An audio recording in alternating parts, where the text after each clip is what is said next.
NHL Fans 365, a hockey podcast where we talk about many different topics from around the league. And here's your host, Boomstick.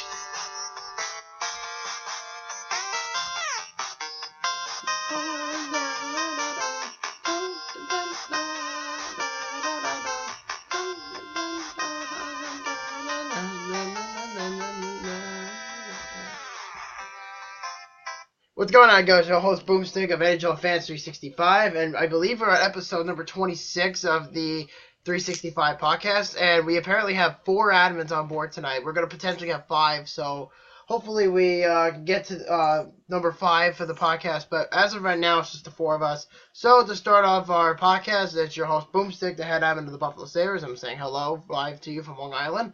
And I have this kick-ass DVD playing behind me. It's the, for those of you wondering, it's the 2003 Stanley Cup Championship for the New Jersey Devils when they won the Stanley Cup. So I got that running for the remainder of the podcast. But anyway, so to introduce our admins, we have our Vancouver Canucks admin, hashtag CaptainKirk. How you doing? How's it going, Boomstick? I am fantastic. You know what? And for the city of Buffalo to host the draft, it was a really big success, and everybody loved it. And everybody just saw it going from there. So maybe in 20, 30 years from now, we may get another one in Buffalo. So hopefully they can do it from there. So that's really that. But we'll get into that. And then we have our National Predators admin, hashtag RinneSetGo. How you doing? I'm doing well. How's everyone else doing? I am great. As I just mentioned before, the city of Buffalo is doing fine. You know, I don't live in Buffalo, but the city Excellent job at the draft, yes, for sure. Definitely. And you know what? Can you really blame me for hosting it? It's a pretty big deal. I mean, I wish Nashville would have hosted it instead. Maybe I would have paid more attention. Hey, you know what? At least you should be glad about one thing, is that the Predators actually held the draft where it was the most expanded in history, where every pick in that draft was very useful for them. Oh, I agree there. I mean, I only got to watch the first round, and I was just happy they chose a defenseman. For once, they did something intelligent. Yeah, right. And I believe we have our Dallas Stars admin somewhere in the background, and I believe it's WouldYouLikeSomeSpez. I wonder where she's at tonight. She's not there, isn't she? I'm here. It's just I have to do it on Renee's phone. That's fine. How you doing, though? I'm doing well. How you doing? I am doing fantastic. So let's get right into it. And before we start the show, I have this kick-ass puck I got in the mail today. Check it out. It's the 2016 NHL Draft logo, and it's licensed puck by the National Hockey League. As you can see, it's in the blue and gold in the Sabres colors. And I'm actually really, really happy I have it, because now it goes in my Sabres puck collection. So that's that. So let's talk about what we did prior to the draft. What did you guys do to celebrate for your team's pick in the draft? Bought a typewriter. You bought a typewriter. No, because I went garage sale hopping today. Because we went, Spez and we went to a garage sale, citywide garage sale, and I'm just like, oh, I want a typewriter because it's really cool. And I found one, and we actually are trying to figure out how to work said typewriter. What is it, one of those 1940s typewriters? No, it's like a royal one or something, but it works. I can check the year. Yeah, check the year. This thing's like, it weighs a brick, I know. It's a tank. But no, I went garage sale shopping. Interesting. And what did you do for draft day, Kirks? I actually ordered a London Knights Championship Yolevi jersey. Really? Good for you, man. Yeah, I'm pretty pumped. I really hope they don't trade him, because that'd be a waste of money. Oh, why the hell would they do that? They just drafted him. I know, they wouldn't, but hey, strange things happen. Or he could be a what's his name, Jim Bessie? Jim Benning? No, Bessie, that kid who didn't sign with Nashville. Jimmy Vesey. That's his name. Don't even talk about him. Yeah, I have something to report about him in a little while, but I'll finish that towards the end of the video. But anyway, so what we're gonna do tonight is we're gonna go and look back at all of the 31st round draft picks and kind of predict if we did the draft, because I remember you two were involved, well, you three were involved in the mock draft video. If you remember the last episode before the draft, remember we did that mock draft episode? Yep, I Yes, remember. I do remember. Yeah. Tina, So, you mock draft? Yeah, I remember. Guess how many I had right, Boomstick? yep, you're right. That's Fucking zero. I feel sorry for you, man. That was the scariest thing I've ever done because I had no clue about what was going on walking into the mock draft.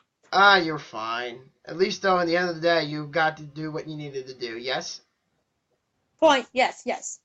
Ha ha ha! Look at you go! Alright, so let's have a little fun. So, let's start off with the first overall pick, and I think this one was no surprise, and going from the Zurich Lions in the DEL League was Austin Matthews to the Toronto Maple Leafs. How did you guys feel? And I believe we all said that. What did you guys think? We all knew it was going to happen. Fair enough.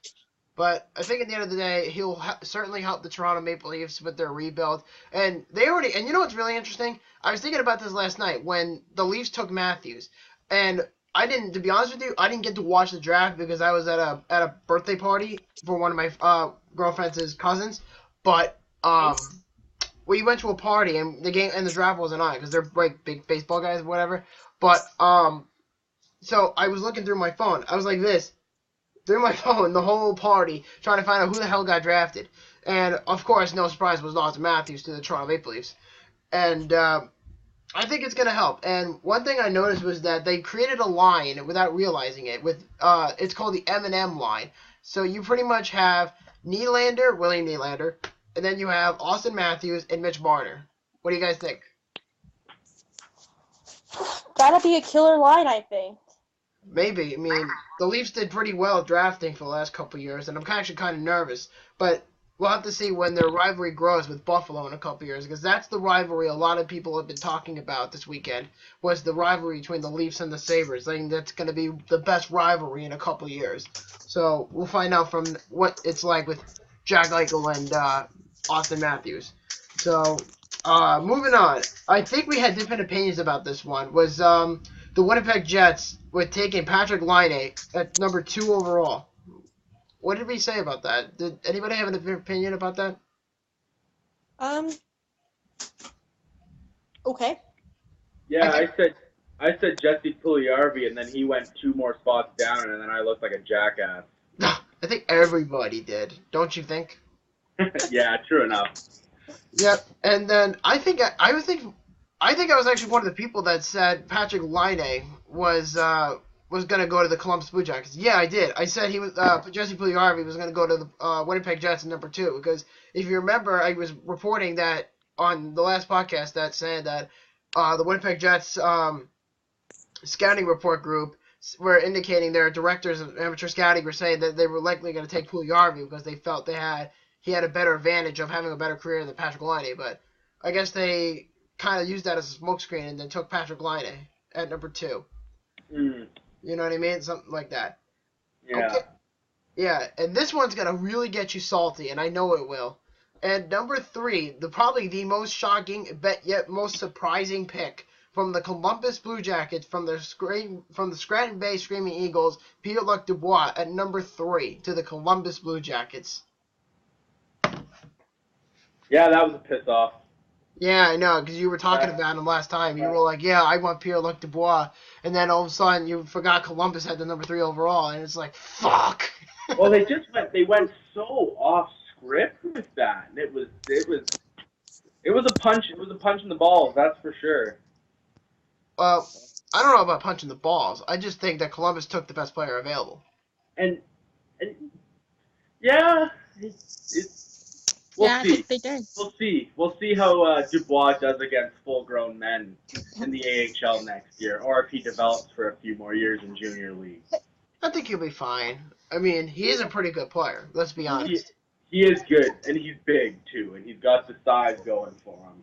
Well, maybe there's a reason why the Blue Jackets took him so high. Yeah. There's a reason. Yeah. What do you think, girls? What do you think of Pierre-Luc Dubois going to Columbus at number 3? Honestly, I thought he was going to go lower. Yeah, for sure. She agrees with me. Yeah, because He took my phone out of the charger. Sorry. well, that's that. And then oh crap! Apparently, I just got a report from Austin saying that he's out for the podcast. So it's just the 3 of us now, girls. So that's that. So hopefully TJ comes in later. But moving on. At number 4, we're gonna do Jesse Puljujarvi to the Edmonton Oilers. Now this one was a bit of a shocker. What do you guys think? I thought, honestly, he was going to go in the 3 spot. Yeah. And I'm surprised he made it down to 4. Can't read my mind. Maybe the Columbus Blue Jackets saw something in Pierre-Luc Dubois. Maybe they felt that, Dubois had a better career ahead of him than Jesse Puljujarvi. But I think, though, Jesse Puljujarvi, I don't know if you girls saw this, but did you see the article with Puljujarvi? He says, "Oh, I don't mind because Edmonton's a real hockey town." Did you guys see that? I saw a little bit of that, yes. Yeah, I thought that was a really bold move on their part. But in the end of the day, it's Edmonton, and he's going to play with Connor McDavid and Leon Draisaitl over in Edmonton. So that's that. I think the main issue with his comments is that actions speak louder than words. Prove it. Exactly. And maybe if his ego didn't get too high, he probably would have went number 3 to Columbus. I think he would have had a different opinion if he went to Columbus. You know what I mean? So I guess the odds of him going there were very high, but then at the same time, you never really know what's going to happen with these kind of things, especially with the draft, because that's why I was saying that the draft is full of surprises sometimes. And speaking of surprises, and I'm sure that some of you would like this one, at number 5 was Olli Juolevi to the Vancouver Canucks. What do you guys think? I mean, it was the first major trade of the draft, so I mean, it was a little shocking, but I really didn't know about that till now. What about you, Tina? Well, Vancouver didn't trade this pick. They had the pick, but they just took Juolevi because they needed a defenseman. Oh, crap, then good luck to them. I thought it was a trade or something. No. I don't think any of the picks were traded until later in the draft. So I'm sure we'll find those later in the draft. But anyway, so Olli Juolevi to the Vancouver Canucks. So what do you guys think? I think it was the right move. However, I think they could have gone defense later because I don't really know that much about the Vancouver Canucks, but I think they could have gone with the defense later, and maybe they could have gone with offense. Maybe, but I've heard because if you remember, we were talking about Pierre-Luc Dubois going to Vancouver, but obviously that didn't work out too well because obviously Columbus snagged him before Vancouver even got to the podium. So that's for sure. And at number 6, and this was a pick I personally was like, okay, maybe he has a shot at it, but I'm happy for him. It's Matt Tkachuk, the son of former NHL star Keith Tkachuk, to the Calgary Flames at number 6 overall from the London Knights.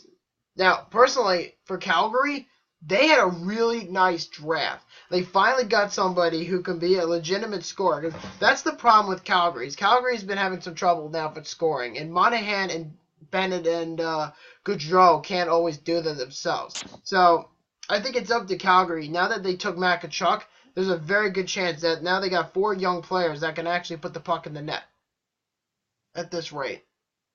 I mean, if Calgary needs help with scoring, then it worked out in their favor. Definitely. And then, in the end of the day, though, Calgary's probably going to send him to training camp like everybody else, give him a tryout, and then if he doesn't work out too well, then if he needs more time in the juniors, then they'll send him back down to London for maybe another year or two. It's just that simple. So that's how players usually develop. Now, this was a pick that was not supposed to happen. At number 7 was the Arizona Coyotes. And apparently, Clayton Keller was ranked to go from 10 to 12 in the rankings from TSN. And surprisingly, he jumped from that ranking to number 7 by the Arizona Coyotes. What do you guys think? Well, for me, I think the Coyotes, yeah, it was a little bit of an eager of a pick, but I can understand where they're coming from because if they see their future in him, they think they have this feeling in, yeah, our Arizona Coyotes admin's probably gonna yell at me eventually when he hears this, but they've been saying this to their fans for what he was telling me 5 years on and on. But it is true when they had a decent draft as well, I felt like. I think so too, but then again, you have to look at what they've done on paper. You have Anthony Duclair, who they got from the New York Rangers in the Keith Yandle trade about a year ago. Then they drafted Max Domi. They drafted Dylan Strome, last year's draft, at number 3, behind Jack Eichel. And then this year they take Clayton Keller, which is a great pickup. And what's even more amazing about him is that he's been compared to Patrick Kane. So it's just a comparison, it doesn't mean necessarily. I mean, I know obviously he's good if he's being compared to Patrick Kane, but he's got to prove himself at the major league level. Yeah, definitely. I mean, calling him the next Patrick Kane is a bit of a stretch, but again, like you said, you have to really prove that. You have to show that in the big leagues at this time of the year. You know what I mean? Oh, yeah, for sure. That's definitely for sure. And this one, I was so off on this one that I was actually kind of upset that I was wrong. And if you remember in the previous podcast, when we did the mock draft, I said the Buffalo Sabres were going to get a defenseman at number 8. And I said they were going to take Jacob Chikrin at number 8 from the Sarnia Sting. And apparently I was wrong. And apparently I am kind of happy about the pick as well. And it's Alexander Nylander from the Mississauga Steelheads in the Ontario Hockey League, the OHL Rookie of the Year. So going at number 8 to the Buffalo Sabres. And many of the people that were at that draft, because obviously the draft was taking place in Buffalo, the whole city expected a big name, all right, a big name to go to Buffalo in that spot. And then all of a sudden, the city just erupts like crazy, like a volcano just blasted out of the air, well, out of the ground, and exploded. That's what it felt like. But in the end of the day, though, I'm very happy with this pick because somewhere down the line, you're going to have the combination of Alexander Nylander, Sam Reinhart, and Jack Eichel as that top 3 line. But then again, Alex Nylander needs to go back to Sweden for one more year for development. I mean, if he comes to training camp, let's see what happens there because he may or may not need that extra year in the minors. I mean, sure, it helps if experience in that practice makes perfect, or almost. But, see what happens. Definitely. And you know what? And you know what's even more funny? There's 2 things. The first thing is that his brother, I don't know if you know this, his brother William was drafted 2 years ago in the city of Philadelphia at 8th overall by the Toronto Maple Leafs, okay? William Nylander is in the Toronto Maple Leaf system, because I said this earlier on the show when I was talking about the Leafs with Austin Matthews, I said the M&M line. So it was Matthews, Marner, and Nylander. And even more on top of that, not only was he drafted on the same spot his brother was, but on top of that, William Nylander actually admitted to the media and saying, hey, my brother may be better than me in terms of skill, size, speed, everything. Oh, wow, that's saying something. It really is. I think that's a little too modest, but I think it is his baby brother, and I can see why they would do that. But then again, we'll have to see what happens. So keep an eye on the Buffalo Sabres in the future. They're going to be a very good team, and I'm actually really excited about the future. At number 9, from I believe the Windsor Spitfires, we have Mikhail Sergachev, who is a big top-notch defenseman, going number 9 overall to the Montreal Canadiens. What do you think? I thought he would have gone lower, actually. Really? But- How lower did you think he was gonna go? Not that much lower, Well, one or like- two places. Yeah, not that much, but I don't know. Kind of hoping that the Preds chose him if he was still available, to be honest. So you thought that Sergachev was gonna go between 7 and 9? Sure. Well, I'm asking you because you said two numbers lower or 2 numbers higher. No, I said 2 numbers lower. Lower, so like Lower, like 10 through 20. 10 to 20. Wow, that's a big fucking jump. Yeah, I can see. Yeah, I can see where you're coming from. Moving on. At number 10, at the 10th overall, we had different mixed feelings about this one. It was Colorado, and nobody picked this guy from the Canadian developmental team. From the Canadian developmental team, we have Tyson Jost going to the Colorado Avalanche at number 10. That was a nice pickup by the Avalanche. But the problem Very is... good. Oh, yeah, absolutely. But the problem is, though, I think it's because they may lose Matt Duchene in free agency. Well, not in free agency, but they may trade him. So I think getting Tyson Jost will do something for them because it will help the line of Gabriel Landeskog and Nathan McKinnon. But like I said, they lost Ryan O'Reilly to Buffalo, and then Matt Duchene might get traded. So we don't really know what's going to happen yet. But I think drafting Tyson Jost will certainly help them at that point. But you never know with these things. So I'm pretty happy for them because they're going to need it. But the problem is the Avalanche have no defense. And Nikita Zadorov isn't doing anything. And Tyson Barrie has been in talks to being traded. But the Avalanche already said no, they're not going to trade him. So that's that.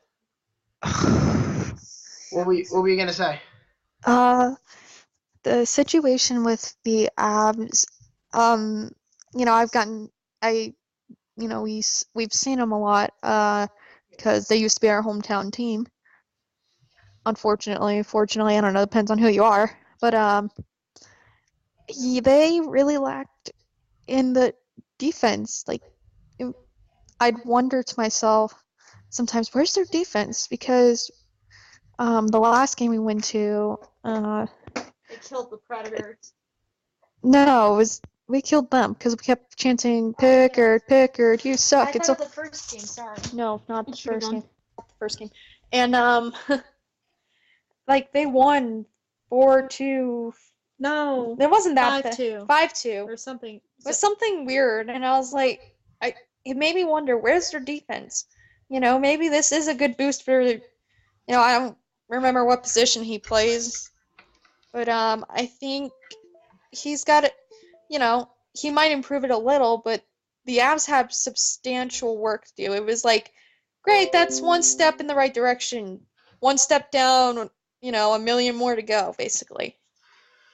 I can see what you're talking about, but although I think Colorado did a really nice job on that pick. yeah. Definitely. And then right before the 11th pick was announced, the New Jersey Devils and the Ottawa Senators made a trade, and apparently the New Jersey Devils acquired the 12th overall pick and the number 8 overall pick. This was, I think, a second or third round draft pick. I believe it was third. But anyway, New Jersey gets the 8th overall pick, and New Jersey acquires the 12th, and the Ottawa Senators go into the 11th overall pick, and they take from the Windsor Spitfires Logan Brown, who's it's a center from the Windsor Spitfires, and Logan Brown. What do you think? Good pickup by them. I mean, smart move with the trade. Very good, sneaky hot pickup. That's how I'll say it. Sneaky hot. Yeah, I was going to say that too. I'm like, oh, that was, I wasn't expecting him, I knew he was, Brown was going to go somewhere. I had my bets on, I think, anywhere from pick 11 to 17. Obviously, he went in the higher part of the range I would have had him in, but that was a nice, sneaky hot pick by then. I actually had Logan Brown going to Colorado at number 10, I think. Last time I checked. Someone like that. But, yeah. And then at number 12, because I mentioned earlier, New Jersey and Ottawa made the trade to swap places. And with that pick, New Jersey took from the Mississauga Steelheads Michael McLeod at number 12 overall. I'm not entirely sure if that was the right pick for them. It was a good pick, I'm not gonna lie. Oh yeah, for sure. But I'm not sure if it was the right pick for them. Well, put it like this.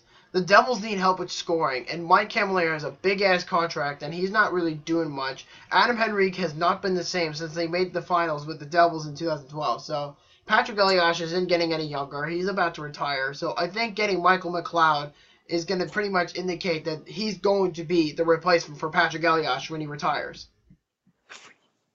And Patrick Elias has been around forever, so that's another thing. So keep that in mind. So, Point.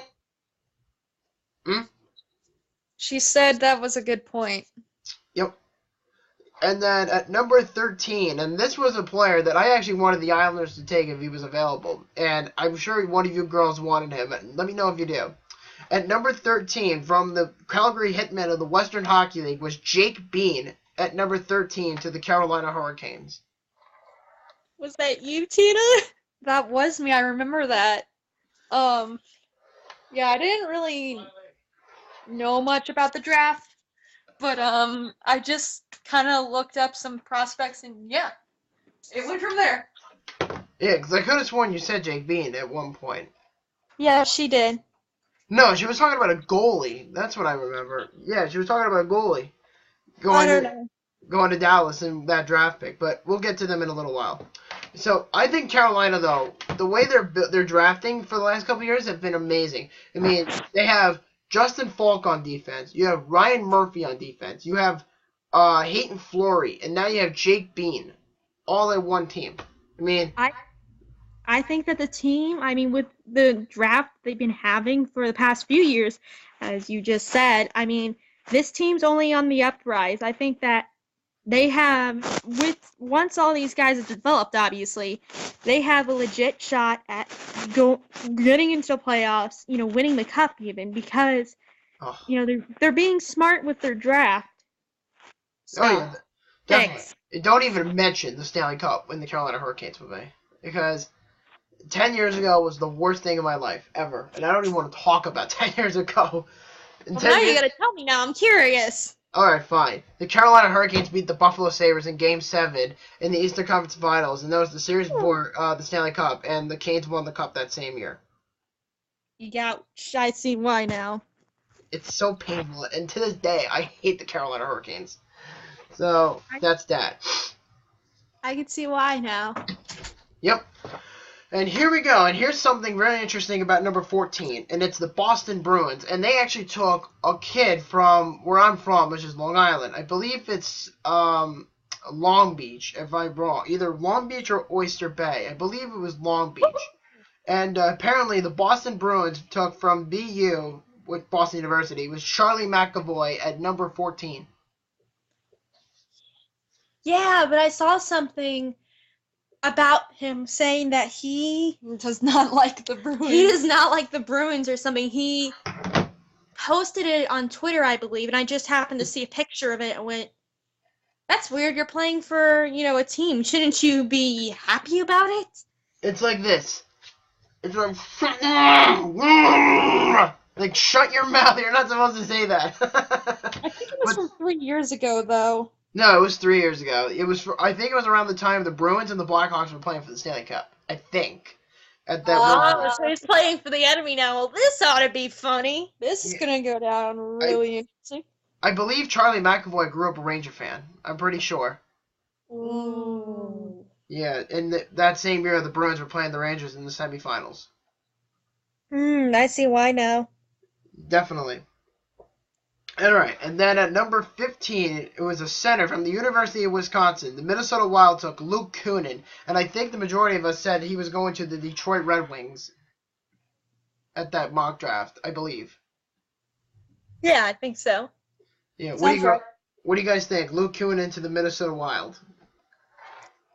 Another sneaky hot pick by Minnesota. From what I remember,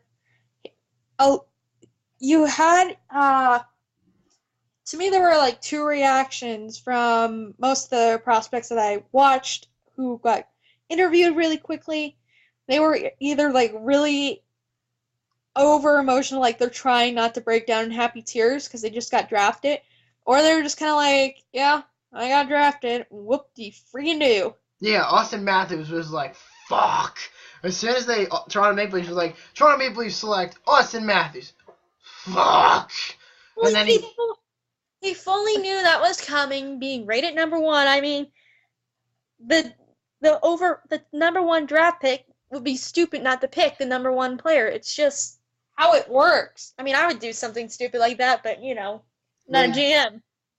Yeah, but I mean, let's face it. If Toronto didn't take Austin Matthews, the whole city would probably be burnt down. Exactly. Sorry, Vancouver. Okay, and then in the 16th overall pick, at this point there was a trade. Originally, the pick was owned by the Detroit Red Wings, but then they traded it to the Arizona Coyotes. So the Red Wings acquired pick number 20 and the 53rd overall pick, and that's in the 3rd round, I believe. And then the Arizona Coyotes took Pavel Datsyuk's $7.5 million contract and the 16th overall pick. And I was actually kind of mad about this too. And yeah, I was, and you've heard me talk about this for a while. Was the Arizona Coyotes took from the Sarnia Sting defenseman Jacob Chikrin, and this was originally a player I wanted the Sabres to get. But in the end of the day, like I said earlier, I was totally fine with Alexander Nylander coming to the Sabres. But Jacob Chikrin and Clayton Keller, that's telling you something right there. And the Coyotes do need help on defense, and they do need help in scoring. So I think Keller and Chikrin would be great picks for the Yotes in regards. So for Jacob Chikrin to get drafted by the Yotes is pretty special to him, I'm sure. Yeah, I mean, I think that was pretty cool that it happened, but how it happened, I didn't agree with because I'm going to butcher his last name. Datsyuk? Pavel Datsyuk, you were right. Yes. I think, isn't he supposed to be going to play in Russia or something? Yes, but the problem is that his contract does not expire till another 3 years, I believe. 2 or 3 years. And because he goes for the long run. And because he was going back to Russia, the Red Wings are trying to get rid of his contract for the least of the amount of time. And the Coyotes are right now the only team in the NHL that has 2 contracts of 2 players that have not been playing. So Datsuk's not playing next year, and Chris Pronger hasn't been playing in like 5-6 years. And he was under contract for like 9-10 years with the Philadelphia Flyers. That's just how ridiculous it was. But the Coyotes needed to get to the floor in terms of salary cap, so they were able to acquire Pavel Datsyuk's contract, but though he's not going to play for the Coyotes. So I feel like since they have that contract now, that it's going to hurt them in the long run because of however many times the salary cap changes. I feel like it changes 5 times a year. Well, the salary cap changes once a year around the summertime. Oh, okay. It feels like it changes 5 times a year, though. It's going to hurt them in the long run because say if it drops and, oh, look, they're over the cap or whatever, that's an issue. I agree with that. Granted, I don't know what cap is, but I know it's a lot of money. That's true. Moving on. At the 17th overall pick, 17th overall, and this one's for you to break down, Shannon. The Nashville Predators took Dante Farbro from Penticton from the BCHL. What do you have to say about this? I actually did watch that pick, and he looked very excited to be playing for Nashville because, fun fact, his favorite team's the Nashville Predators, favorite player is Shea Weber, so he was just excited thinking that he could play alongside his favorite player in a few years. That, to me, is really cool, and since he's a defenseman, for once the Preds did something right. I applaud them. No, once. Just like the other fucking time they last drafted the defenseman was freaking Seth Jones, and they traded him to Columbus for Ryan Johansson. I don't want to talk about that. She doesn't want to talk about it. What, Christina or? But I'm talking right now. Oh, yeah, this is Christina. Oh, because remember, you two are in the same thing, so I can't tell who's who. And the who's talking, who's what. You know what I mean? It's a little confusing, but Christina has the deeper voice and Shannon has the higher pitched voice. Oh yeah, you're definitely Christina right now. Do I need to talk deeper? Nah, Never mind that last part. But yeah, is there anything else you want to say about your pick before we move on? Other than my little sarcastic comment, for once the team did something right. So I mean, good job. You didn't mess it up. Okay then. And then before the 18th overall pick, which was originally owned by the Philadelphia Flyers, there was a trade, and the Winnipeg Jets acquired the 18th overall pick and the 79th overall pick from the Philadelphia Flyers for pick number 22 and 36. So they swapped places.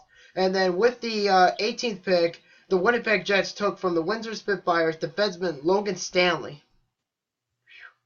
And this guy is 6'7". 6'7". Come on. I can't even picture that. And I know people who are pretty tall, and I've seen people who are like 6'4", 6'5", but I cannot picture 6'7". Well, apparently, Stanley would be the guy I'd never approach because I'm like a foot short. I just look at him and go, nope, walk away. Yeah, right, exactly.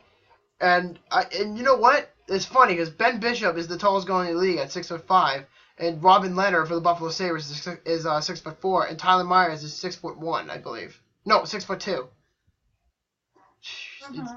He's freaking tall. I mean, now you have Bufflin, Myers, and Stanley all in Winnipeg's system. It's ridiculous. And at number 19 from the U.S. National Department, we have Kiefer Bellows.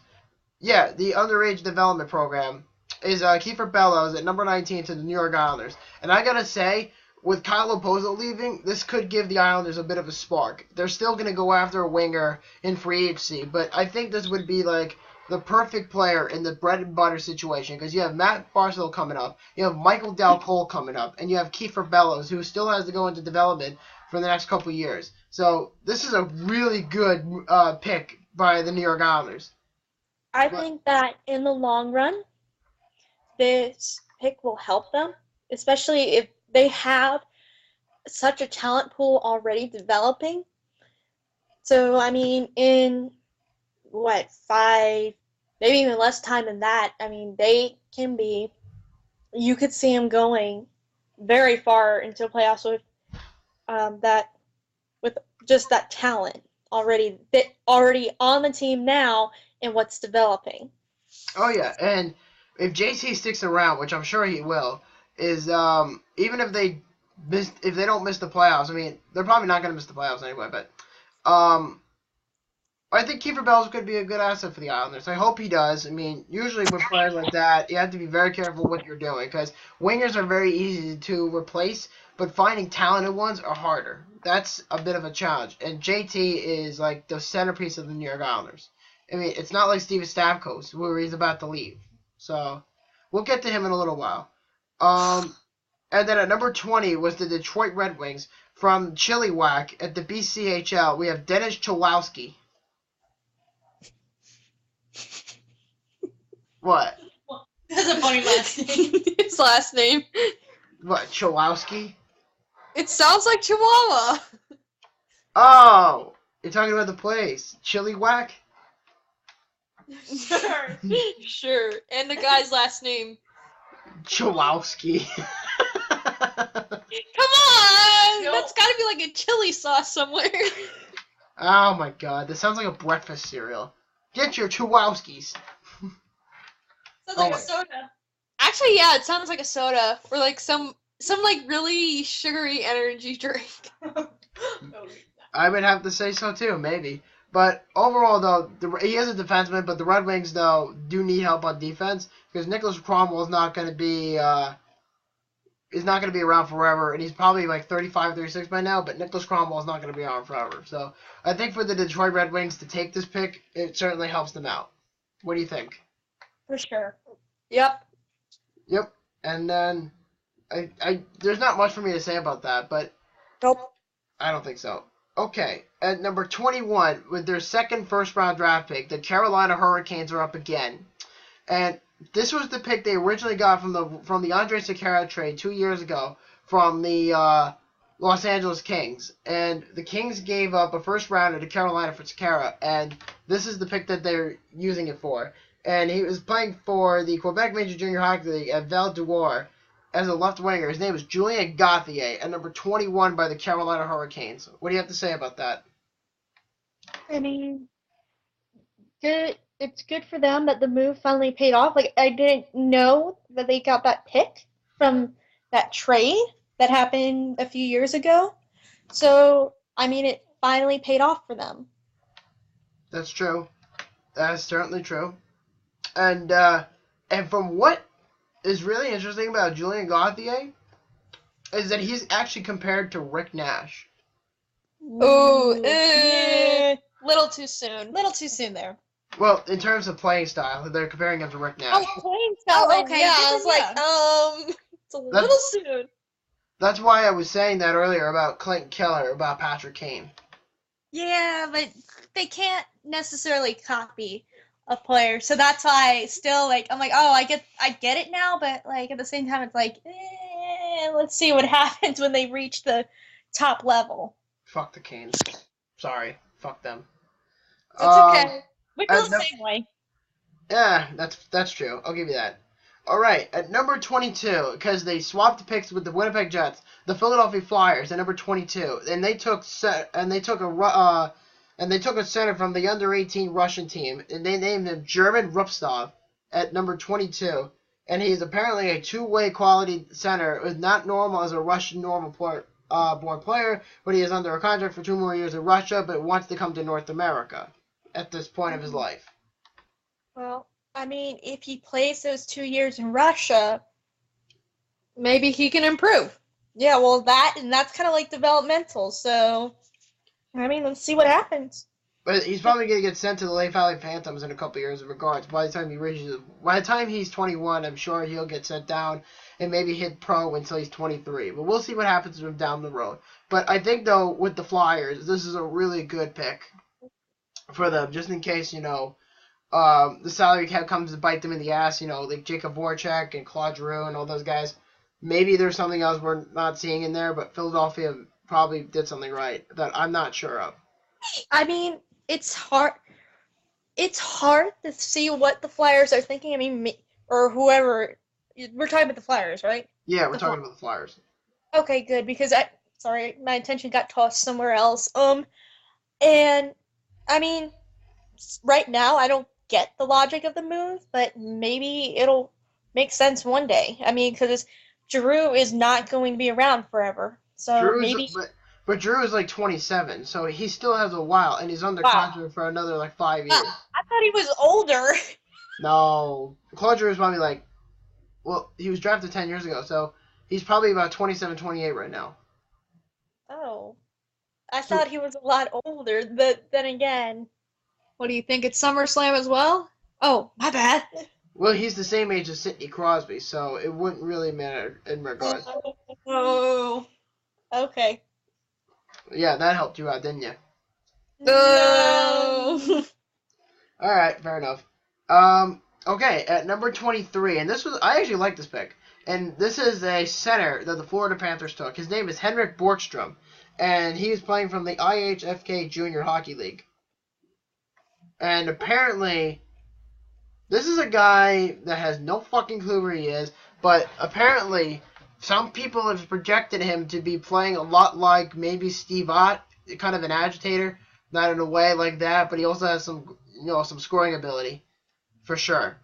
But I'm hearing the comment about not knowing where he's going. That's not good. What do you think? Ow!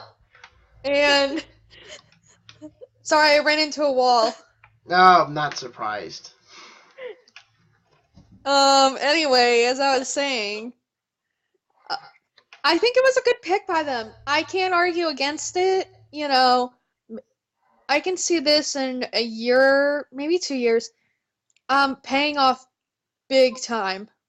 I mean, it's gonna be the issue lit a couple years down the road. The issue is, though, if he doesn't know where he's going on the ice, then what? No, I'm saying in terms of direction of what development program he's going to go, not on the ice. Wow, way to pay attention there, sis. Oh, well then in that case, I'm cool with it. Yep, he's a good pick.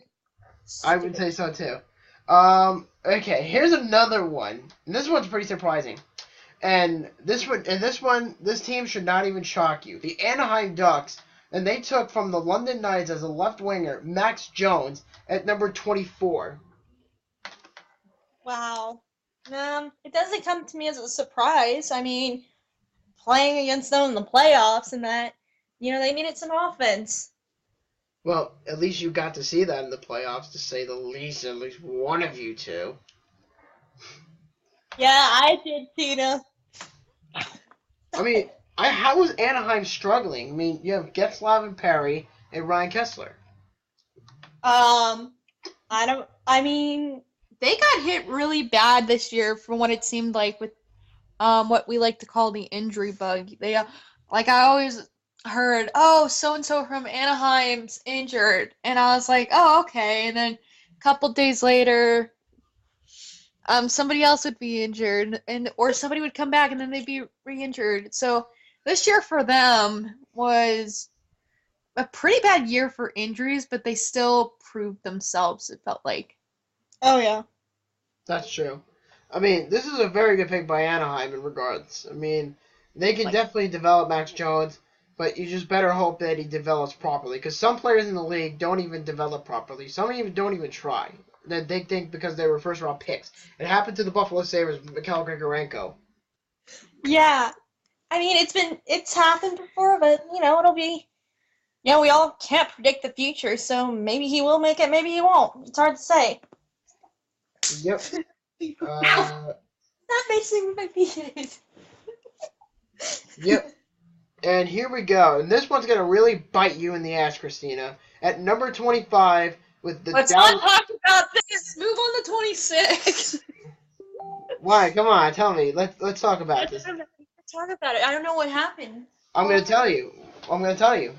Listen. Just listen. The Dallas Stars at number 25 took Riley Tuft. I mean, honestly, I was rooting for them to get a goaltender, but there were also rumors going around at the same time that, and I think we might touch this later on in the show a little bit, the Ben Bishop sweepstakes, which, by the way, I got an update for you on that. Yeah, we'll save on to that because we're going to get to the rumors last and stuff like that. I was really expecting to say, oh, they traded the pick to Tampa for, and a couple of our players for Ben Bishop, and I was like, okay. And I was really expecting that, but getting Tufts, he's not, I'm not going to say it, but I'm saying it anyway. He's not what I was hoping they would get, but you know what? I'm not going to say it was a bad pick. No, not at all. I'm not going to argue. You guys should have drafted a goaltender, in my opinion. Well, yeah, we should have, but should have, could have, would have. For once the Stars did something wrong and my team did something right. Shut up. Yep. And here's the really sad part for you, Tina, is that some people actually have said that some of the potential complaints from National Hockey League teams about Riley Tuft, if he's actually 100% committed. So basically it's a malcontent thing. Yeah. So you might be dealing with another Evander Kane on the Dallas Stars. Youch. Woo! Should you have brought up any more enthusiasm there, Tina? Maybe he could change. Woo! Yeah, woo. Nice pick, Dallas. You fucked up again. But I'm believing Riley Tuft is a defenseman if I'm wrong on that, but I'll figure it out later. So, yeah, I say, because isn't he supposed to be going to, some college or something? Uh-oh, that's not good. No, I don't know.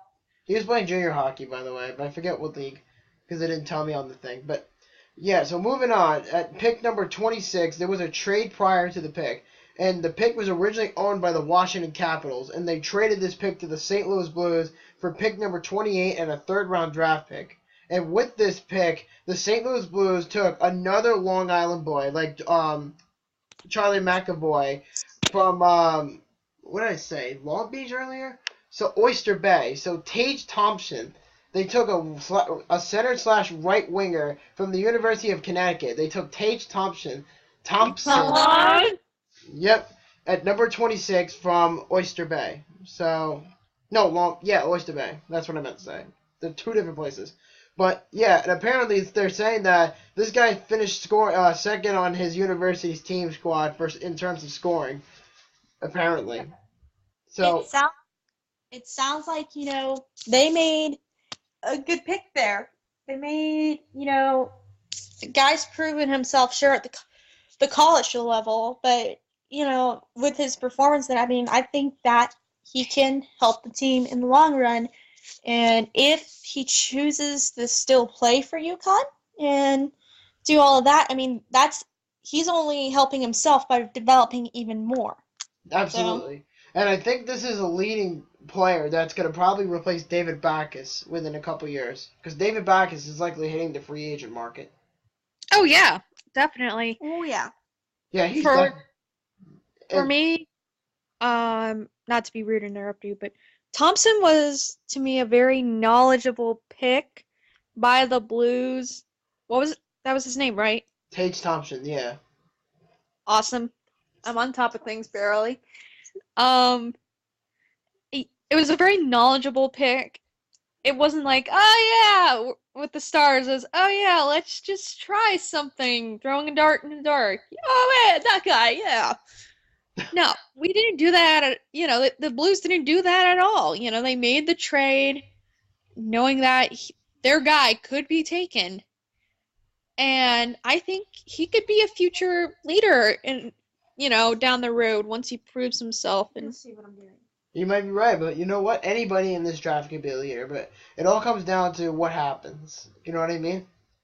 Yep. I definitely would agree. Yep. Moving on, at pick number 27 and this pick belonged to the Tampa Bay Lightning, and they took a center from the Moose Jaw Warriors in the Western Hockey League. They took Brett Howden. Ooh. That's jeez. Yeah, just focus. That's interesting. I wasn't. I think everyone knew something like that would happen, but I think that'll help the team. And apparently, this is what people are saying, and he's very much like Michael McLeod.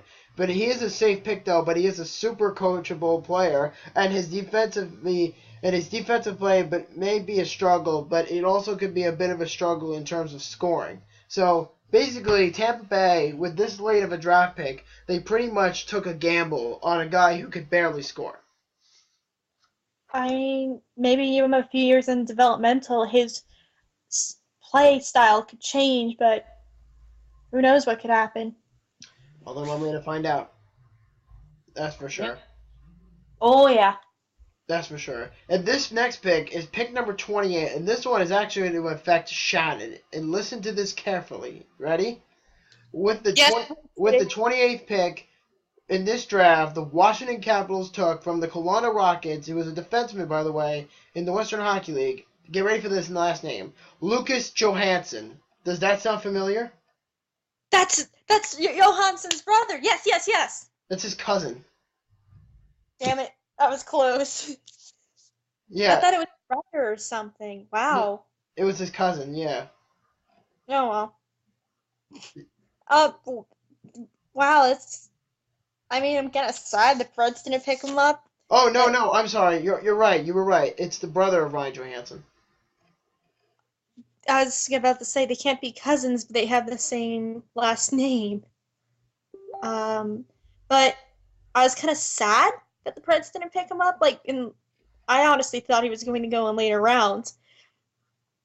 Just because, the brother relationship, the brothers could be playing together.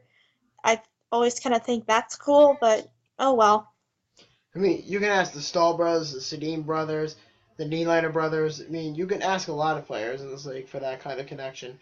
But I thought in the end of the day, the Caps do need defense because Brooks Orpik and Matt Niskanen are not going to be long forever. So, Their best option is to go with Lucas Johansson, and I bet you down the road, Ryan Johansson will be in a Predators uniform for a very long time, and he's going to have to face his brother as a defenseman for the Washington Capitals. Yes, if the Preds don't do something stupid. No, but they gang-busted Washington before, so it wouldn't really surprise me. As long as the Preds don't do anything stupid with Ryan, that'll happen. I believe it. We'll see.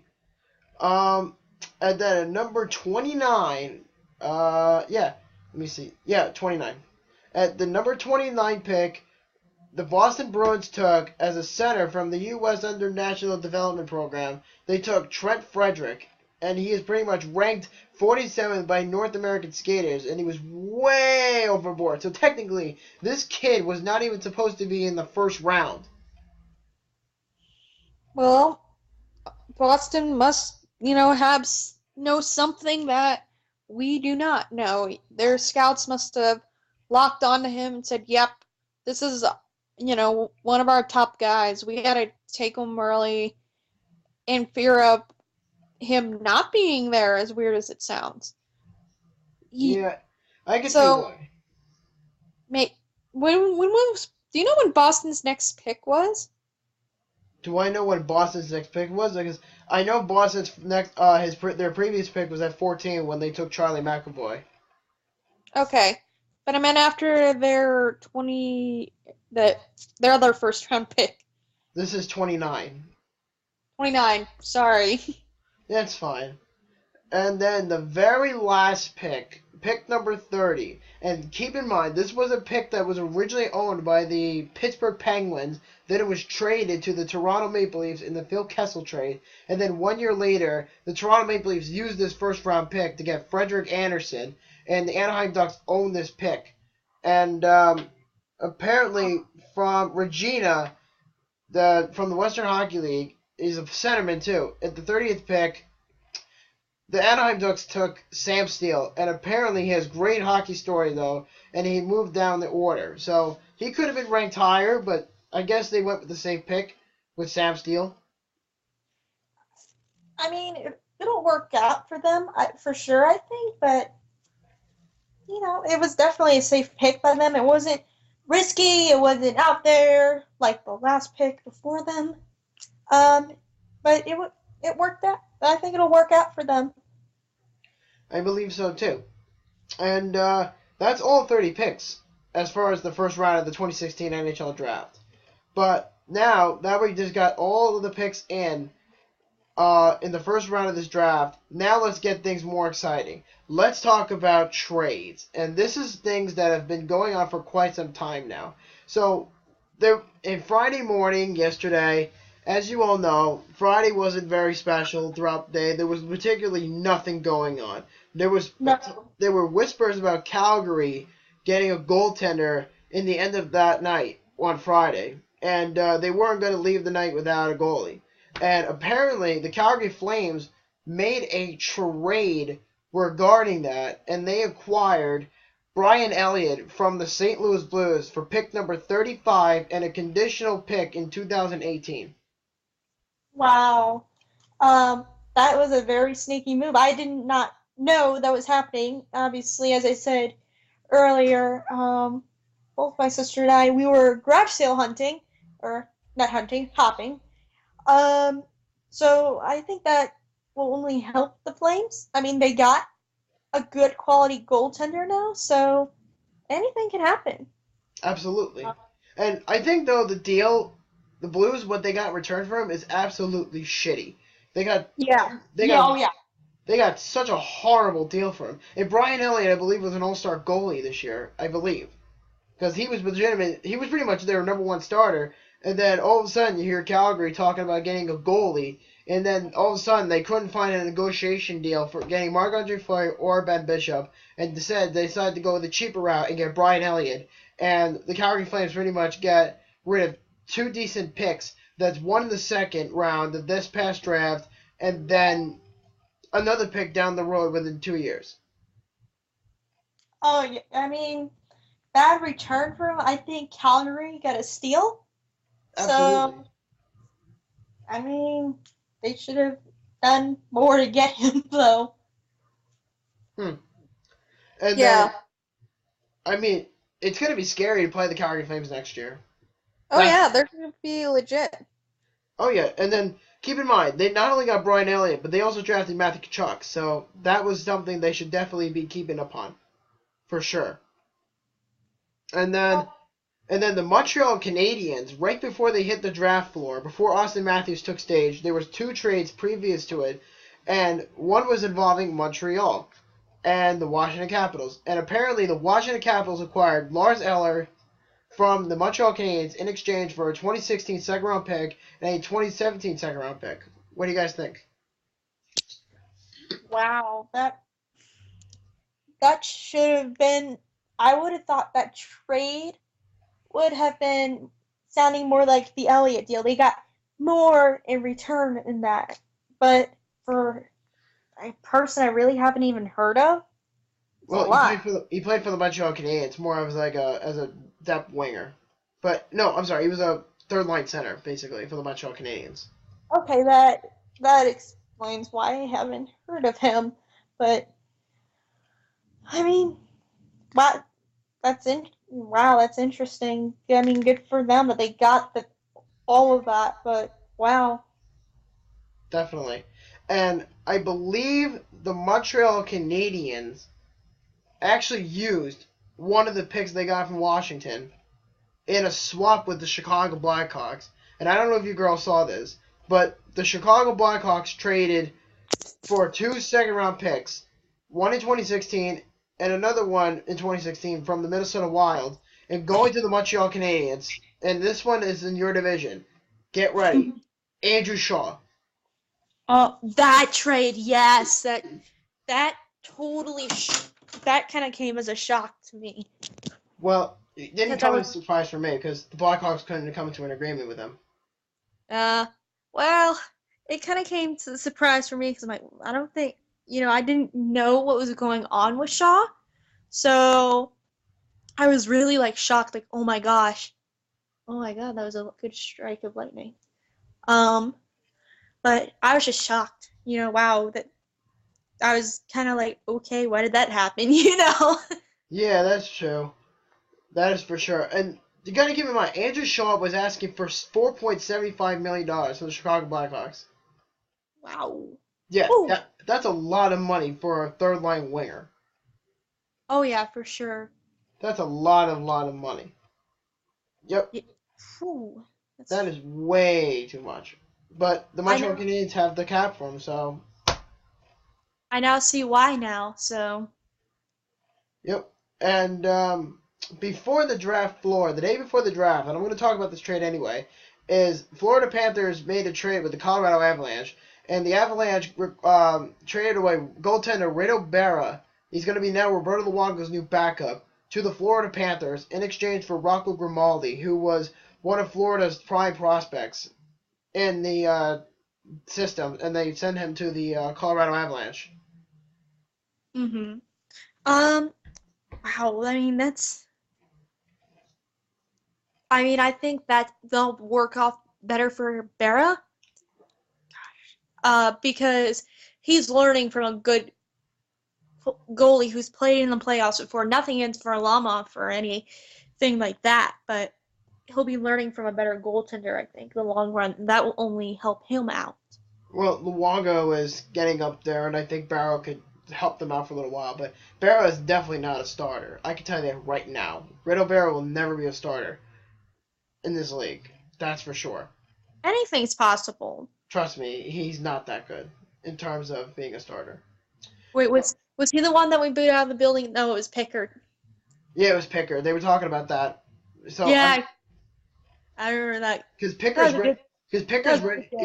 ready to scratch the surface as a backup. So my guess is that Pickard is probably going to get called up next year, and he's going to play as a backup behind either Varlamov or he might be the starter. So let's see what happens. Because I've heard some really good things about Calvin Pickard. Oh yeah, for sure. Yep. And, I didn't see that obviously because he clearly got killed by the Predators. I can see why. And then And then this morning, apparently there was a pretty big trade. Out of all the trades that happened, this was probably the one that took the most of my attention. And the Florida Panthers made another trade with the Buffalo Sabres this time. And apparently the Buffalo Sabres acquired Dmitry Kulikov and the number 33 overall pick, which is in the second round from the Panthers, in exchange for Mark Pezic, a 2016 second rounder, and a 2016 third rounder. So picks number 38 and 89 were sent to the Florida Panthers with defenseman Mark Pezic. And the Buffalo Sabres, like I said, get Kulikov.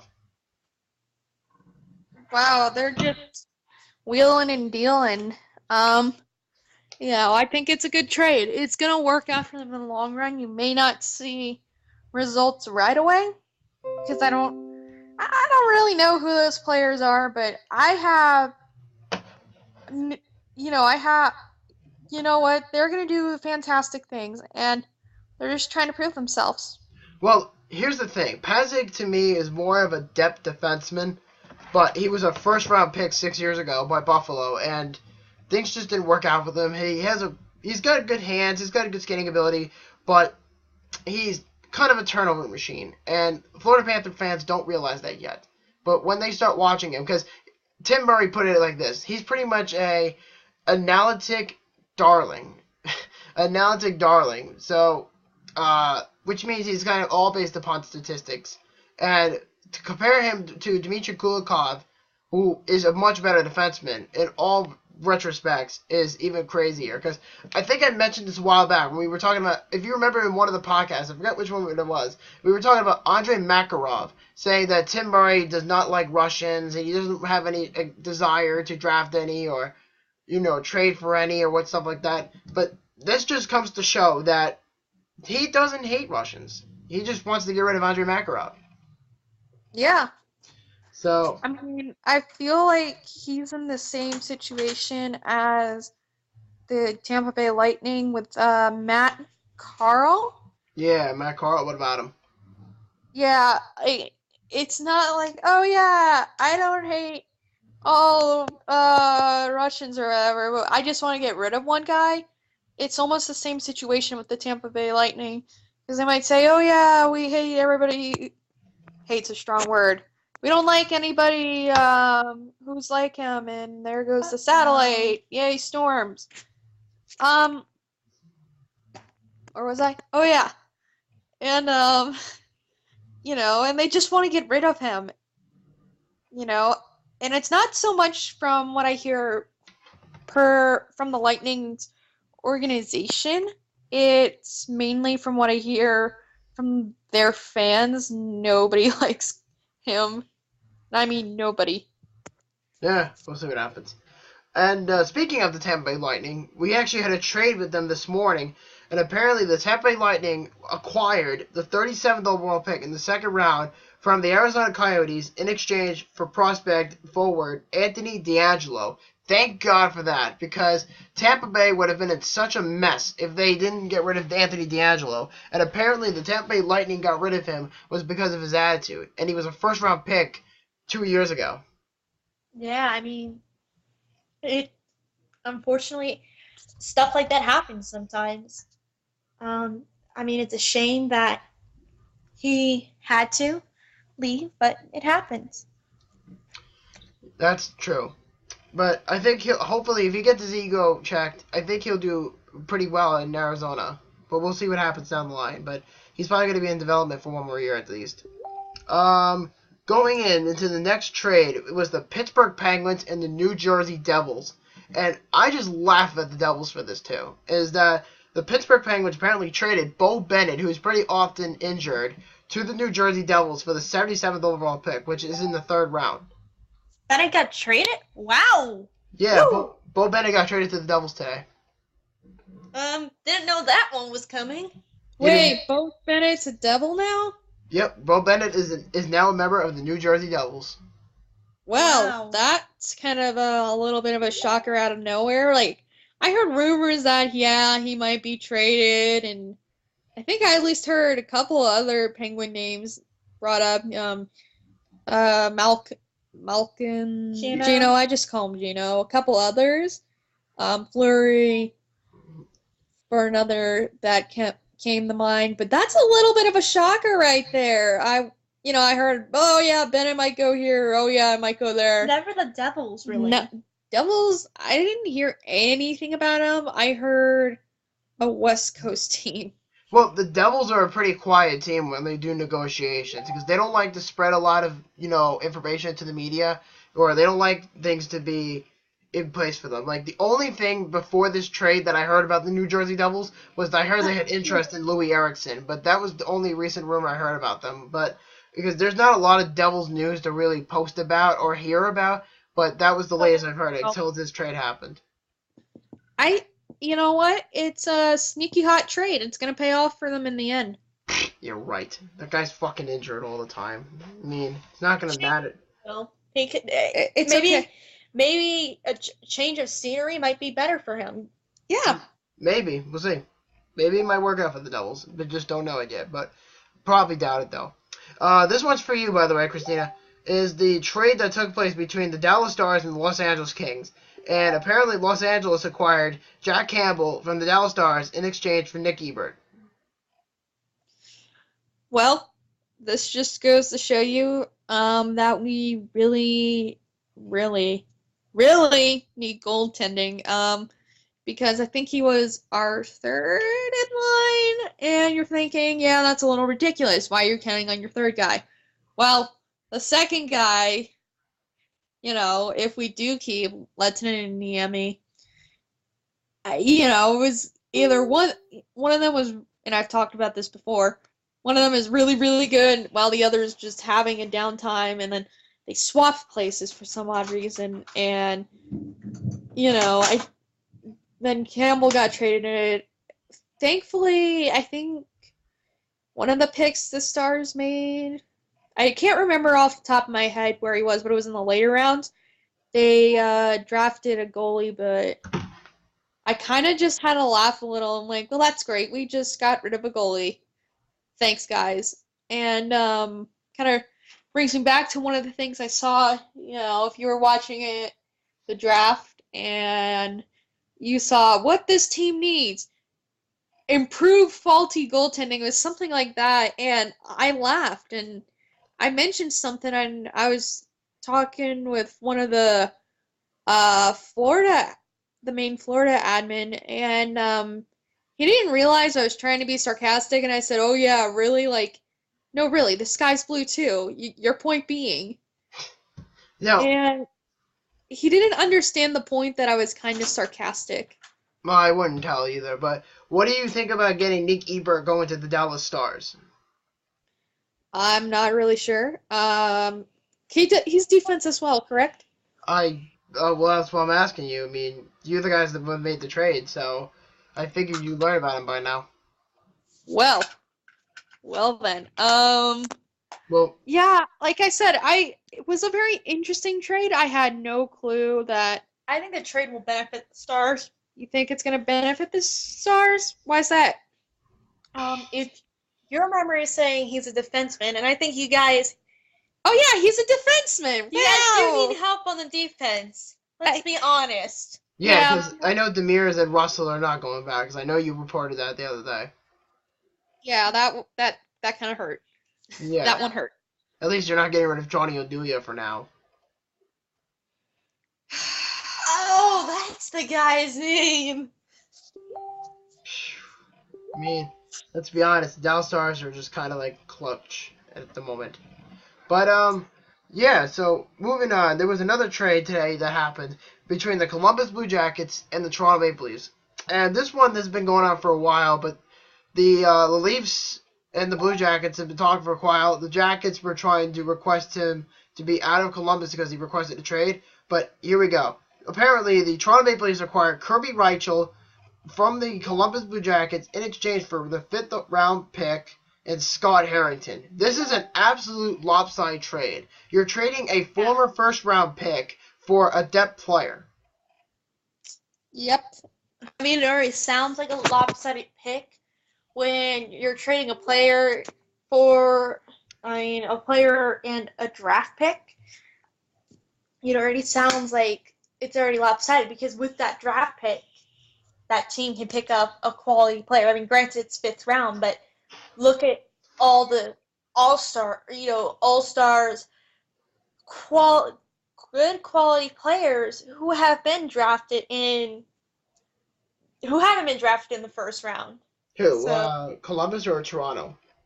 I'm just saying, like, overall for the draft or whoever got the pick. So. Well, Kirby Reichel asked for a trade for a while, and he's been saying, I want to get a chance to play. And the Blue Jackets have way too many forwards in their system. And Kirby Reichel was like, fuck this place, I'm going to get out of here.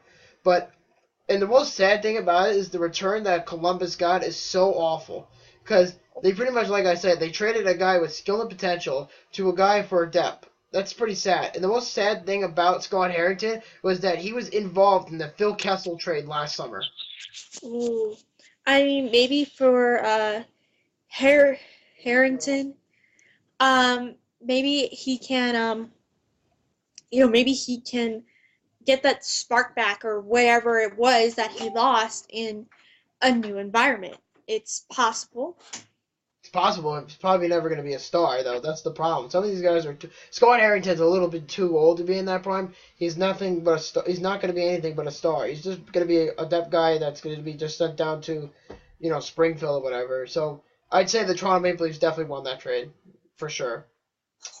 And in the very last trade, and keep in mind, there's going to be more trades after this podcast. So we have one more trade on here, and that's the New York Rangers and the Colorado Avalanche. And apparently the New York Rangers acquired Nick Holden from the Colorado Avalanche in exchange for a 4th-round pick in 2017. Yuck. That sounds like a lopsided trade to me, too.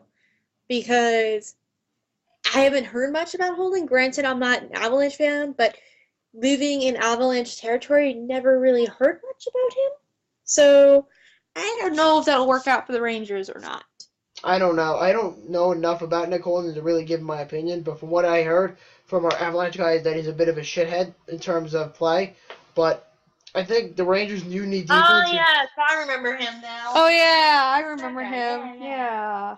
He seemed like an idiot. Yeah, he had no clue what he was doing. No, I shouldn't say that. He obviously made it to the NHL for a reason. Yeah, he just seemed like he just wanted to pick a fight. Oh yeah, that just didn't that guy. sit well with me. Him and what's his face, Barry. They wanted to go drop the gloves 110 times during the game. It's like, there's only 60 minutes, guys. We can't do that. Yeah, right. What?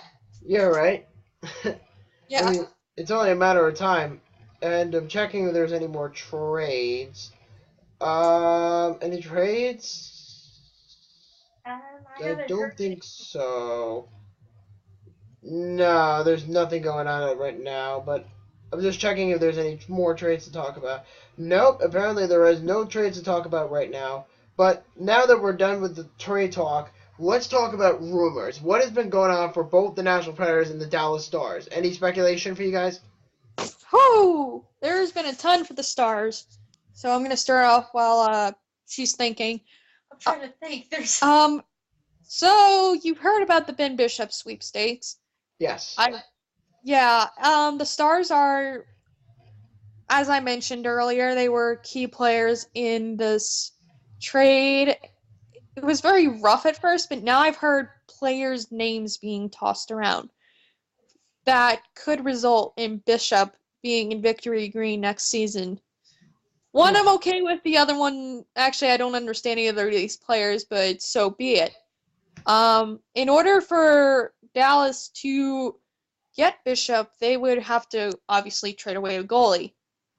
Now, I'd assume they trade away Niemi, let him go somewhere. Maybe him being always switching out with Lettinen, maybe that didn't sit well with him, whatever, caused him to kind of slump this season, whatever, not having that regular playing time, so he needs to be the top dog somewhere. Nope. Instead, I've heard Kyrie Lettinen as being a possibility for going to Tampa, along with my favorite player, Really? Valerie Nichinskin, and that just hurts. I'm like, no, this cannot happen. I feel bad for you.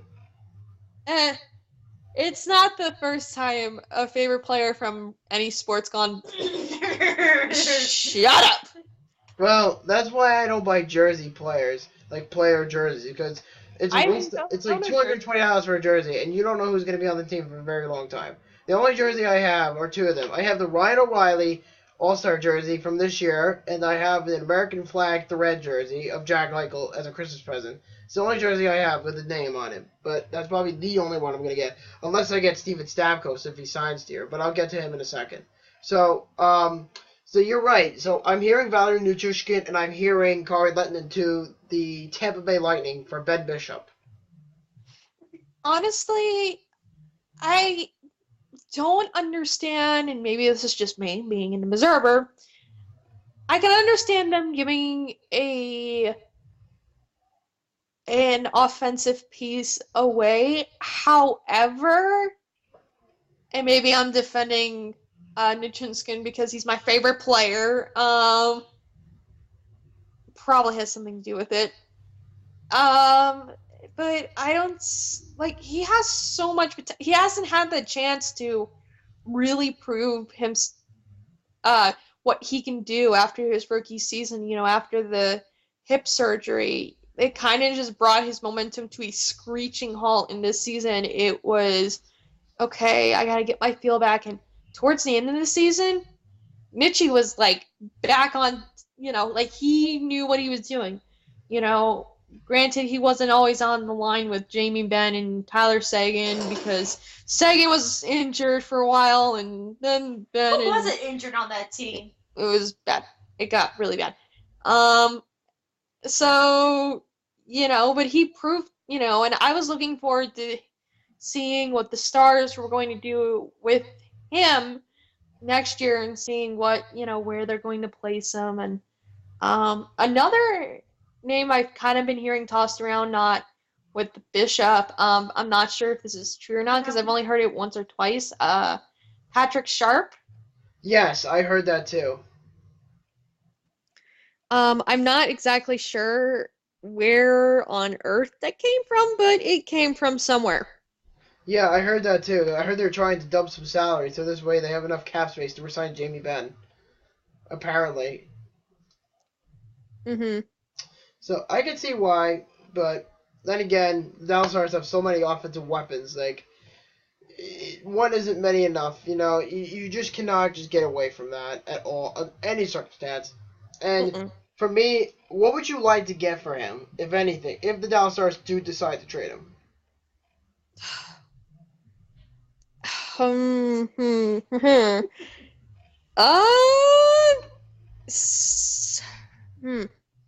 That is an amazing question. Probably because the defense we've kind of gotten figured out. Shockingly, I'm very, very shocked. I'm not sure. Maybe I would say maybe a couple of prospects, like an offensive prospect, like a really good offensive prospect, and then like one that, given a couple years of time, is, you know, the next Patrick Kane or whatever, or whoever they decide to compare him to. That's what I would want for Sharp, because he is such a weapon, and I honestly don't see that happening. Like, I've been hearing more about the Bishop trade than Sharp. Yeah, I hear you. But we'll have to find out what happens to the Dallas Stars. Because keep in mind, even though the draft is over, it's still off season. Any day of the week could happen throughout the summer. Shit happens all the time. And, of course, you know, I mean, Shannon and I butted heads on Monday about Jimmy Vesey going to the Buffalo Sabres. Don't even say that! She said... He'll sign him with Buffalo, don't worry. Yeah. Good luck dealing with him. I'll be fine. He wanted to play with Buffalo anyway. He wanted to play with Jack Eichel, so that's that. I'm confused. No, he wanted to play with Jack Eichel. Yeah. But what about you, Shad? Any rumors about the National Pirates lately? Fudge. I'm trying to think of ones. Well, Quiet. for once they've been quiet. The only thing that I've heard about them is something going on within the ownership is that there's a lawsuit going on. It won't affect the day-to-day play of the team, but the lawsuit, I think it's politics and financial stuff, so not my forte, but it's about loans and not reporting data. The case is worth about, excuse me, I don't get how court cases work. The case, I think the guy's suing for $250 million. $250 million. That's a lot of money. Yeah. So, I've been seeing that lately. So, well, just see what happens. Yeah. What about player-wise? Well, haven't heard much about Forsberg and Yarncroak. I'm trying to think about what I posted this week because there's this bunch. I can't think of it for the life of me right now. I mean, you have Dante Farbro, but that's really what's going on for you. Gotta learn how to pronounce that name soon. What, Dante Farbro? Farbro, yeah. You should be fine. But for me, in terms of rumors, the Buffalo Sabres are likely the front runners at this point because they've been talking about this all afternoon after the draft.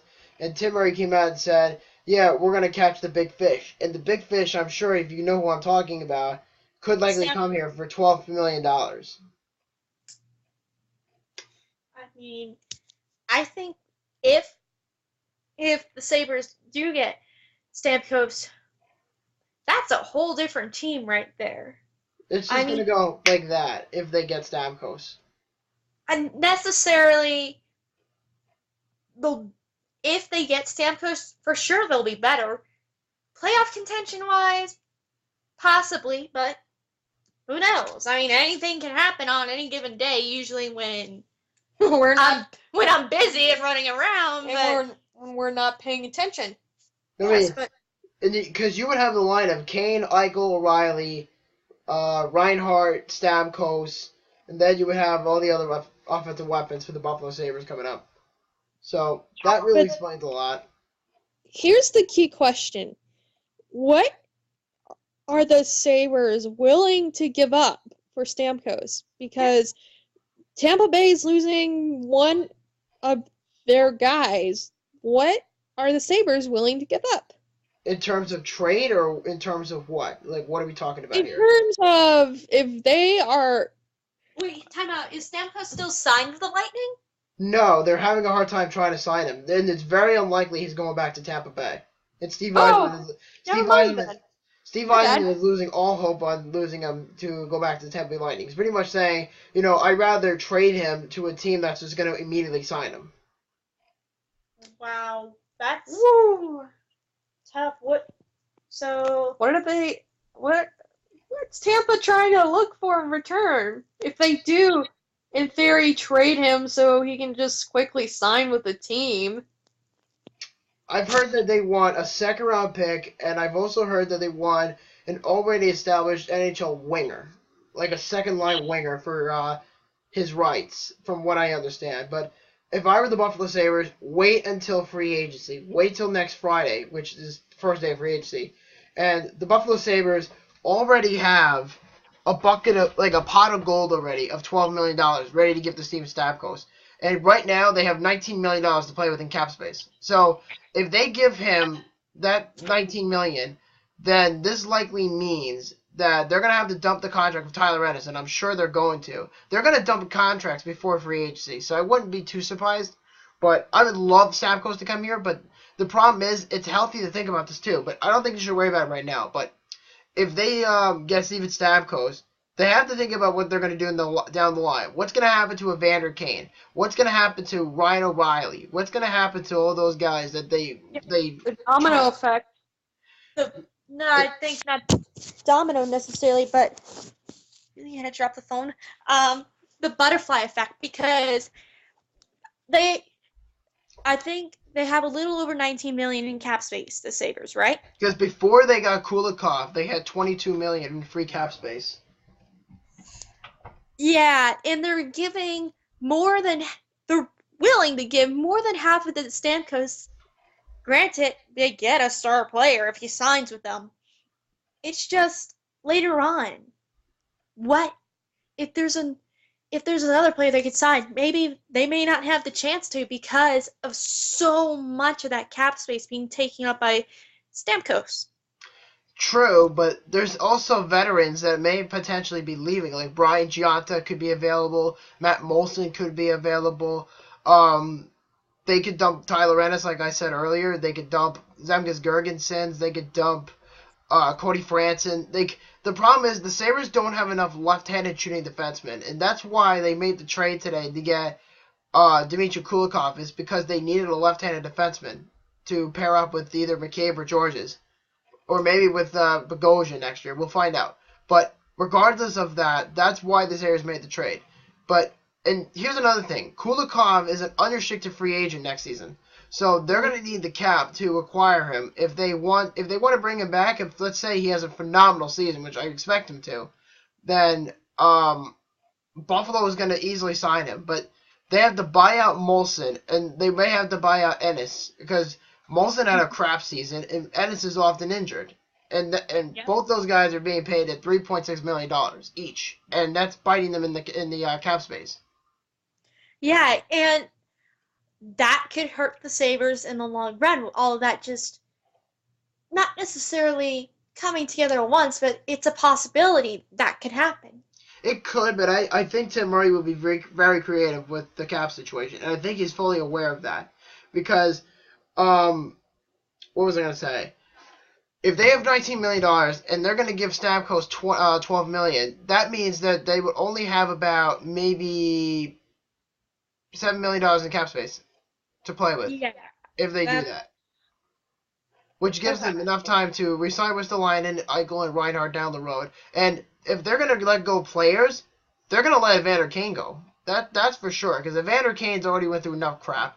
So I don't want to have to do. I've heard a lot about him this week. What the heck is going on with him? Oh God, do I have to talk about it?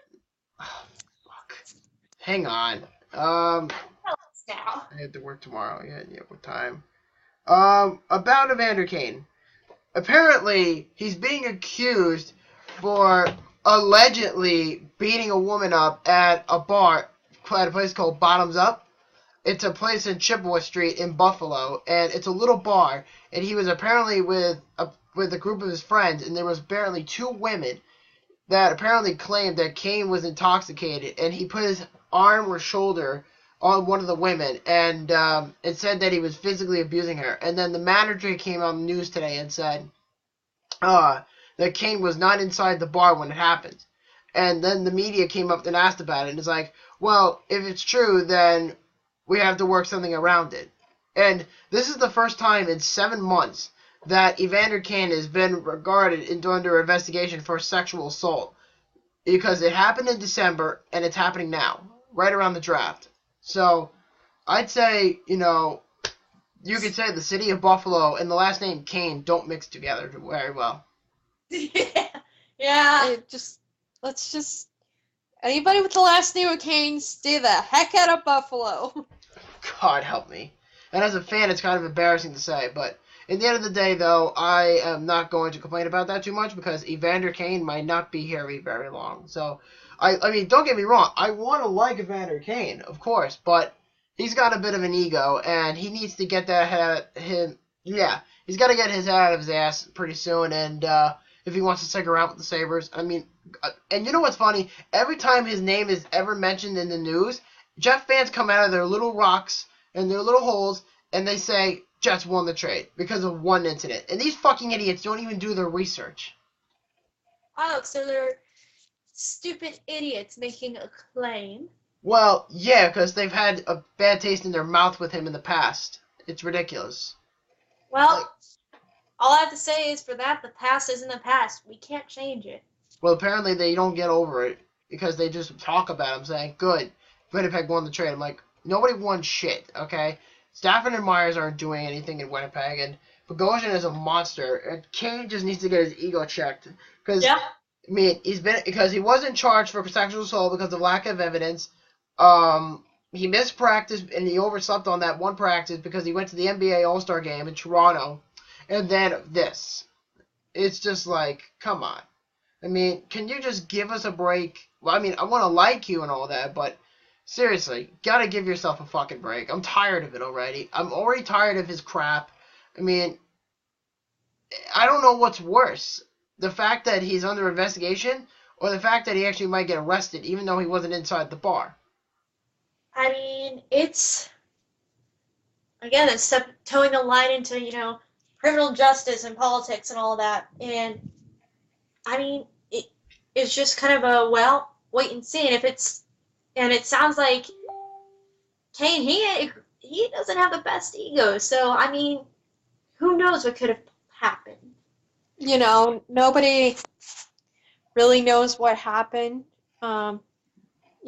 These two women may be making up a story. Now, I'm not going to be sexist about this either because I respect people. Because I'm being honest. Truthfully, I'm honest. I'm being honest right now. I don't view women to be objects. I view them as regular human beings, like right now. I just talk to you like a normal human being when anything. But the way the public sees it, women are used as objects for men. And that's why Evander Kane gets into so much shit for the last couple months that it's just like, come on. Couldn't you have done better at least? Like, oh my god. And this is the second time he's been accused. So this is not a surprise that he's been accused because he's done so much crap in Winnipeg, like I can't even describe it. Wow. So sounds like this guy either he's lying or he's just been in the wrong place at the wrong time. I mean, it's tough to say, and it's sad to see players' reputation get tarnished by something like this. I mean, I'm thinking of the other, kind of relating it to the other Kane that happened last year. I mean, reputations get gone in a blink of an eye when something like this happens. If this is the second time this is happening, I don't know what team would be crazy enough to take him. Well, the Buffalo Sabres took him before this all happened. Okay. Well then, after all of this, I mean, no matter what happens, what team would be crazy enough to take him? The Buffalo Sabres, obviously. Yeah, that'd be something the Preds would do. Oh, let's sign this guy, yeah. What's that? Oh, this guy's gotten into trouble 50 times. He'll fit somewhere. Yeah, that's true. But at least the Predators have one asshole to have on their team, and that's Ryan Johansson. Actually, there's one player that Preds fans are. Some of them don't like him. Some of those just don't care. Jimmy Vesey. Mike Ribeiro, because something has happened with him. I don't quite know the whole story, but I don't know. I mean, some fans, are like, oh, whatever, he's on our team. He's changed, obviously. Well, other fans are like, just get him out of here. Probably because of his on-ice performance, but I'm not arguing into that. Yeah, Evander Kane is a whole different human being, but everything that he's pretty much to get himself out of Winnipeg was so immature and childish at the time, I just didn't want him to come. And then he started changing his attitude a little bit. But then people in Buffalo like the name Kane, and they're so used to him that they just took an advantage just for his money. Because when the lockout happened 3 years ago, Evander Kane was all like, oh, don't worry, I got all this big block of money in my hand and doing push-ups on his back in Las Vegas during the lockout. Nice. Yeah, that really explains a lot. And on top of that, I got into an argument with Dustin Byfuglien, and it got so ugly that Dustin Buffalo actually threw Evander Kane's suit in the showers, and then he was forced to wear a tracksuit that day, and he was violated from a dress code, and he was scratched on the lineup and that stuff like that. So it just sounds like Kane's just nothing but trouble. Apparently, he just wanted out of Winnipeg. Oh my God. I mean, he's fully committed to Buffalo. It's just that so much shit has happened to him, and that Winnipeg Jet fans are just a bunch of idiots and just come out and say, Buffalo lost their trade because he's in the news. I don't think any team would want that sort of press. I can understand if they want, oh yeah, 5 of their, players have gone out and they did some charity event, woo-hoo, that brings good press. They want that sort of press, whereas teams who want the Kane, Kane press, I question their judgment a little. Yeah. When I say a little, I mean, what are they doing when they make these trades up? Well, I mean, like I said, Evander Kane just wanted out. And here's the real good kick in the balls. When Kane got traded to Buffalo, Winnipeg got permission by the league to have him waive his no-trade clause while he was injured. Because technically, players are not allowed to get traded when they're injured. And because he was such a pest by the Winnipeg Jets, they asked the NHL to please waive it so they could just trade him. And he had shoulder surgery at the time, just to end his season. And he made the claim, well, that's not true. And then he got traded to Buffalo and was recovering from shoulder surgery when he first came. And then last year he put up 20 goals and just kind of went from there. I mean, wow, I didn't know that. That they waived the no trade clause for that trade in order it to happen. So just hearing that, it just sounds like the guy's just, in baseball they club it a clubhouse cancer. I guess in hockey you'd call it a locker room cancer. It's just what that term basically means is a guy who's just not good for anybody. Just has a bad attitude, has a bad rep or anything like that. So yeah, that's pretty much what it is. I mean, you guys are gonna have to look up the whole story yourself, because for me to explain this to you is a little bit difficult than it sounds. Because Evander Kane is nothing but trouble. And wait a second. It's like it's just a messy situation. Yeah, and just to give you a heads up, guys, I'm getting a report from the Columbus area saying that the Blue Jackets are prepared to buy out a roster player in the event of a team offer as an offer sheet to sign defenseman Seth Jones. Huh. What? Yeah, so they're going to pretty much get rid of a player to dump salary so they can re-sign Seth Jones. Oh, they're re-signing Seth Jones. Okay, whatever. Because Seth Jones is an RFA, because if they don't match his offer, Seth Jones can leave Columbus without a contract and can go to any team he desires. Can he come back to the Preds if that happens? He could, but they don't have enough cap for him, because he's going to ask for too much. True. I mean, I think that Jones, I think they'll drop a player of some sort.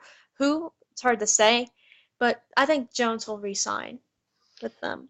I think he's going to stay in Columbus no matter what. And Oh yeah. Believe that. Yeah. I think so too. And one other thing I forgot to mention was that Bruins legend and Hall of Famer Ray Bourque was arrested today. He was under the influence of drunk driving, and he got into a huge car accident today. And I'm supposed to write about that. yeah, but that's the Boston Bruins. No, for some different page that I basically be really cynical, and it's awesome. I guess so. Well, do you guys have anything left to say before we close up the show tonight? About the Borko deal, just one word for you: idiot. Exactly. And I know this episode went on for a while, it's been dragging on for a while, but I figured we just get it out of our systems, just talk it out, and just kind of be done with it, you know what I mean? So I think it was nice we did that. Yeah, hash some things out. Exactly. And I guess we're going to wrap it up here. So until Thursday, we will have another podcast. We will talk about, maybe Saturday, most likely. We'll have another one Thursday and then Friday, of course. But So this is your host, Boomstick, the head admin of the Buffalo Sabres. I'm about to say goodnight. And tell us who you want one more time, guys.